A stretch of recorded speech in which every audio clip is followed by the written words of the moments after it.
నమస్కారం మిత్రులారా, ఈరోజు క్రిష్ టాక్స్ ఛానల్ యొక్క లోగో ఆవిష్కరణ సందర్భంగా ఈ ఛానల్ యొక్క ముఖ్య ఉద్దేశం మాట్లాడుకుందాం. ఈ ఛానల్లో ఫెయిల్యూర్స్ని ఎదుర్కొని సక్సెస్లోకి ఎలా వచ్చాము, అలాగే ఆసక్తికరమైన వ్యక్తుల గురించి ఆసక్తికరమైన విషయాలు, మనం నిత్యం ఎదుర్కొనే సమస్యల నుంచి ఎలా బయటపడవచ్చు, నిత్య జీవితంలో ఎదుర్కొనే సంఘర్షణలు, అలాగే మోటివేషనల్ వీడియోస్, మానసిక సంబంధమైన అలాగే inspirational stories, successful stories, podcast discussions, interviews, మన మదిలో మీద స్పందనలు, ప్రతిస్పందనల గురించి ఒక్కొక్క వీడియోలో చాలా డీటెయిల్ గా తెలుసుకుందాం. మన జీవితం ఒక తెల్లని పేపర్ లాంటిది. మన ఆలోచనలు ఎలా ఆలోచిస్తే అలానే ఆలోచిస్తాయి.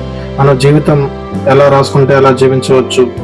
అలాంటి ఇన్స్పిరేషనల్ స్టోరీస్ మన వీడియోలో ఉంటాయి. ఈ ఛానల్ని సబ్స్క్రైబ్ చేసుకోండి. ఖచ్చితంగా మంచి వీడియోస్ వస్తాయి. ఆదరించండి. ధన్యవాదాలు.